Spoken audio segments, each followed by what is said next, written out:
Today's our topic is about covalent solid. आज हम लोग बात करेंगे कोवेलेंट सॉलिड क्या होते हैं। कोवेलेंट सॉलिड को हम लोग एटॉमिक सॉलिड्स भी कहते हैं। ये किससे मिलके बने होते हैं? ये न्यूट्रल एटम से मिलके बने होते हैं। हम लोग इसको न्यूट्रल एटम क्यों कह रहे हैं? हम इन्हें न्यूट्रल एटम क्यों कह रहे हैं? क्योंकि हमें पता है बॉन्ड तब बनता है जब हम लोग इलेक्ट्रॉन को शेयर करते हैं।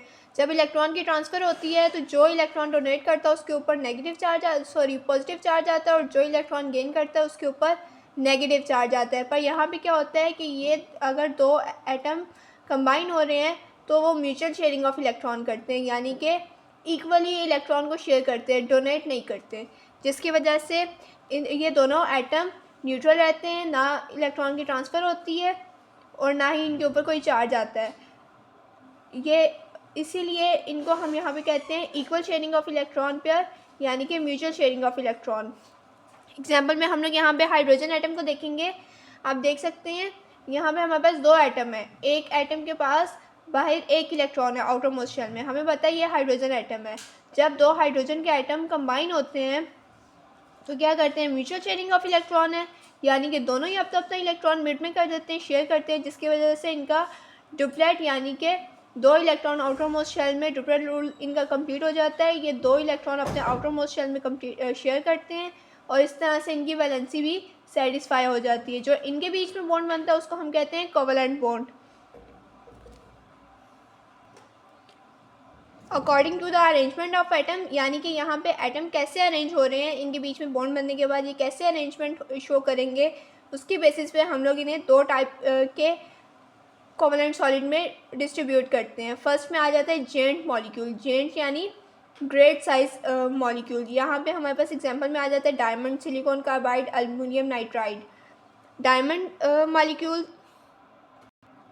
डायमंड किससे मिलके बना होता है? डायमंड हमारे पास कार्बन एटम से मिलके बना होता है। तो एक कार्बन एटम की वैलेंसी कैसे सेटिस्फाई होती है? जब उसके अराउंड 4 कार्बन एटम मिलते हैं। तो हमारे पास ये जो स्टार्ट पे टेट्राहाइड्रॉन शो हो रहा है, ये हमारे पास कार्बन का मॉलिक्यूल है। एक सिंगल जो डॉट है वो यहाँ पे कार्बन एटम को डिनोट कर रहा है। यहाँ से आप देख सकते हैं एक कार्बन 4 कार्बन के साथ अटैच है, नेक्स्ट उसके एक कार्बन के साथ नेक्स्ट लेयर कार्बन एटम की अटैच है, और इस तरह से ये कॉन्टीन्यूस बॉन्डिंग के साथ जेंट मॉलिक्यूल बनाते हैं।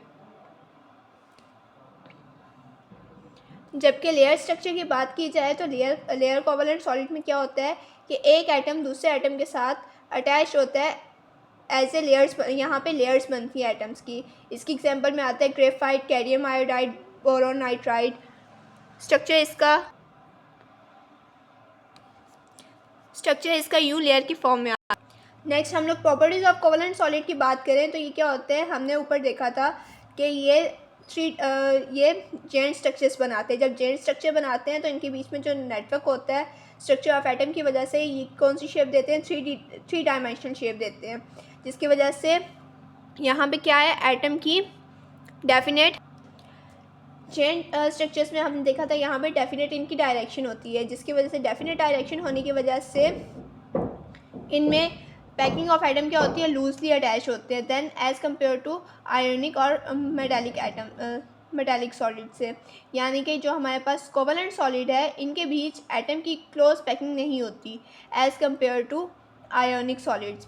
ठीक, इनकी डेफिनेट डायरेक्शन होती है, जैसे कि हमने जाइंट स्ट्रक्चर्स में देखा था कि एक के बाद नेक्स्ट यहाँ पे कॉन्टीन्यूस बॉन्डिंग है, जबकि लेयर में भी one atom to next chemical bonding start है, लेकिन यहाँ पे लेयर स्ट्रक्चर है।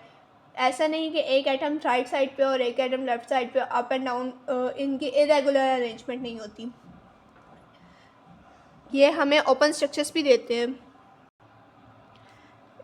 कोवेलेंट सॉलिड हमारे पास हार्ड होते हैं, high melting and boiling point होते हैं। ये किस लिए होते हैं? क्योंकि इनके बीच में स्ट्रॉन्ग इंटरमॉलिक्यूलर फोर्सेज होती हैं। ये जो स्ट्रॉन्ग इंटरमॉलिक्यूलर फोर्सेज होती हैं इनकी वजह से जो बॉन्ड होता है उसको तोड़ने के लिए हमें considerable amount of energy required होती है।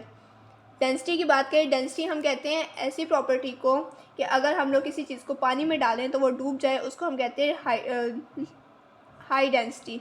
यहाँ पे अगर हम लोग ग्रेफाइट का स्ट्रक्चर देखते हैं, ग्रेफाइट अगर हम उसको पानी में डालेंगे तो वो पानी में डूब जाता है। इसी वजह से हम इसको कहते हैं कि कोवेलेंट सॉलिड्स की क्या होती है? हाई डेंसिटी होती है, low volatility and they are bad conductor of electricity. अब बात ये आती है इलेक्ट्रिसिटी के बैड कंडक्टर क्यों हैं? क्योंकि यहाँ पे फ्री इलेक्ट्रॉन या आइंस नहीं है। पैड कंडक्टर ऑफ इलेक्ट्रिसिटी की बात करें तो देखिए हमें पता है इलेक्ट्रिसिटी यानी कि करंट तब फ्लो करता है जब यहाँ पे हमारे पास फ्री इलेक्ट्रॉन्स हों या फिर चार्ज कैरियर्स हों, ठीक है, यहाँ हमारे पास आयंस हों। यहाँ में क्या है, हमने पहले बात की थी ये न्यूट्रल एटम से मिलके बने होते हैं, तो इसकी वजह से इनके पास फ्री इलेक्ट्रॉन या आयंस नहीं होते, जिसकी वजह से यहाँ पे करंट फ्लो नहीं करता। नेक्स्ट हमारे पास आ जाता है ग्रेफाइट। ग्रेफाइट हमारे पास एक एक्सेप्शनल केस है। यहाँ पे क्या होता है, जो इलेक्ट्रॉन होता है बिटवीन द लेयर वो डीलोकलाइज्ड होता है पैरेलल कंडीशन में, और वो फिर इलेक्ट्रिसिटी कंडक्ट करता है।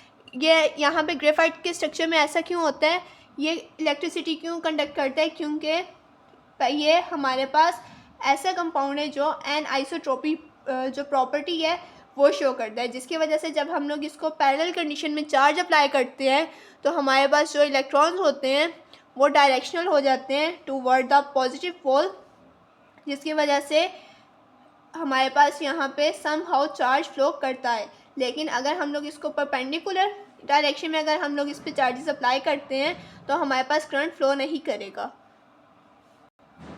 ग्रेफाइट ने एन आइसोट्रोपी शो की। अगर हम लोग इसको पैरेलल कंडीशन में चार्ज अप्लाई करते हैं, नेगेटिव और पॉजिटिव टर्मिनल हम यहाँ पे अटैच करते हैं, तो हमारे पास क्या होगा, इलेक्ट्रॉन पॉजिटिव एंड की तरफ मूव करना स्टार्ट कर देंगे, जिसकी वजह से यहाँ पे इलेक्ट्रॉन फ्लो करेगा। जबकि इसके ऑपोजिट अगर हम लोग up and down positive negative charge apply करते हैं तो हमारे पास यहाँ पे ना इलेक्ट्रॉन फ्लो करेगा, ना यहाँ पे चार्जेस की फ्लो होगी, और ना ही इस कंडीशन में हमारे पास इलेक्ट्रिसिटी पास करेगी। अब कोवलेंट सॉलिड की बात करें तो ये इनसॉल्युबल होते हैं पोलर सॉल्वेंट में। पोलर सॉल्वेंट कौन से होते हैं, जिनके ऊपर पार्शियल पॉजिटिव या पार्शियल नेगेटिव चार्ज आता है। तो ये सॉल्युबल किन में होते हैं, नॉन पोलर सॉल्वेंट में, जैसे कि बेंजीन, कार्बन टेट्राक्लोराइड, यहाँ पे हमारे पास ईथर सॉल्यूशन आ जाते हैं। नेक्स्ट हम लोग बात करते हैं जेंट मॉलिक्यूल्स की, जेंट स्ट्रक्चर्स की। जेंट स्ट्रक्चर क्या होते हैं, इनसॉल्युबल होते हैं। ये इनसॉल्युबल क्यों होते हैं, क्योंकि इनका साइज़ बड़ा होता है। लार्ज साइज़ होने की वजह से ये रेडिली डिज़ोल्व नहीं होते, जिसकी वजह से क्या होते हैं, लेस रिएक्टिव होते हैं। जब ये लेस रिएक्टिव होते हैं तो अगर हम लेस रिएक्टिव कंपाउंड का केमिकल रिएक्शन करवाएं तो हमें ये रिएक्शन स्लो रेट पे देंगे, यानी कि यहाँ पे हमारे पास रिएक्शन की जो स्पीड है, रेट ऑफ रिएक्शन है, वो बहुत स्लो रहेगा। ये था हमारे कोवलेंट सॉलिड्स के बारे में।